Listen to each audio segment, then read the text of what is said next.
আমরা উপস্থিত হয়েছি বাংলাদেশের অত্যন্ত দক্ষ সংগঠক, বিশিষ্ট যুবনেতা,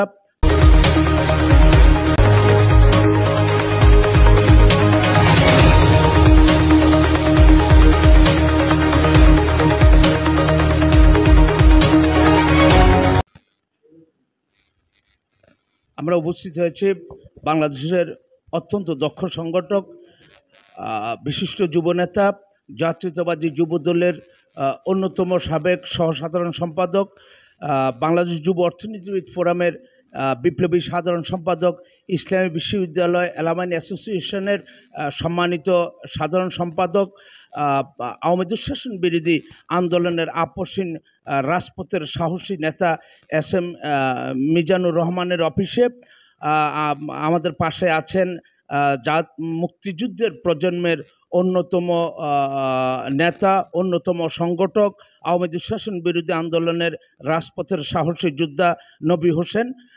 আমরা আমাদের পক্ষ থেকে আপনাদেরকে অভিনন্দন এবং মোবারকবাদ। আমরা SM মিজানের সাথে কথা বলবো বর্তমান রাজনৈতিক সমসাময়িক বিষয়গুলো নিয়ে, পাশাপাশি ইসরায়েলের যে ফিলিস্তিনি জনগণের উপরে ন্যাক্কারজনক আগ্রাসন এবং গণহত্যার প্রতিবাদ, আপনার প্রতিক্রিয়া কি, এটা জানার জন্য আপনার কাছে আমরা উপস্থিত হয়েছি। আপনি আশা করি গঠনমূলক বক্তব্যের মধ্য দিয়ে আমাদেরকে আশ্বস্ত করবেন। ধন্যবাদ আপনাকে, ধন্যবাদ প্রিন্টিং এবং ইলেকট্রনিক্স মিডিয়াকে। আজকে অত্যন্ত দুঃখের সাথে বলতে হয় যে যখন ফিলিস্তিনির আকাশে শিশুদের লাশ উড্ডয়ন হয়, আপনারা দেখেছেন যে এখন নতুন একটি প্রক্রিয়া শুরু করেছে ইসরায়েল।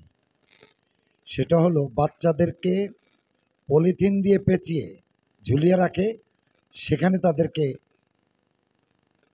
নির্মমভাবে হত্যা করা হচ্ছে।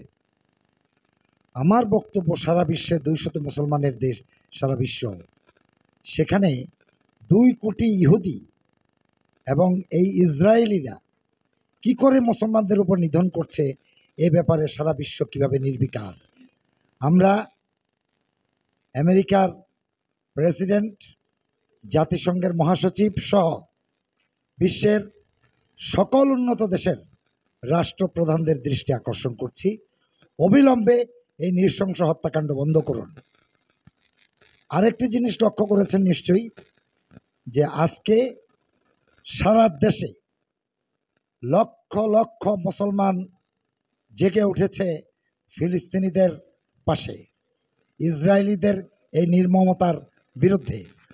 আমরা তাদের সাথে একাত্মতা প্রকাশ করে বলছি, অবিলম্বে এই নৃশংস হত্যাকাণ্ড বন্ধ করুন, অন্যথায় সারা বিশ্বের মুসলমানরা জেগে উঠলে আপনাদের অস্তিত্ব বিপন্ন হয়ে যাবে। আমরা অবিলম্বে এই নৃশংস হত্যা বন্ধের দাবি জানাচ্ছি। আজকে আমরা লক্ষ্য করছি যে সারা বিশ্বের কাছে আমার দেশের একজন সরকার প্রধান, নোবেল লরিয়েট, বিশ্বনন্দিত ব্যক্তিত্ব প্রফেসর ডক্টর মোহাম্মদ ইউনুস, উনি বিশ্বের 10 জন ব্যক্তির একজন। আমরা তার কাছে জোরালোভাবে দাবি জানাই, আপনি রাষ্ট্রীয়ভাবে কথা বলুন এবং বিশ্বের রাষ্ট্রপ্রধানদের সাথে কথা বলুন, মুসলমানদের প্রতি এভাবে নির্যাতন নিপীড়নের বিরুদ্ধে আপনি সোচ্চার হন। আপনার প্রতি আমাদের আকুল আবেদন।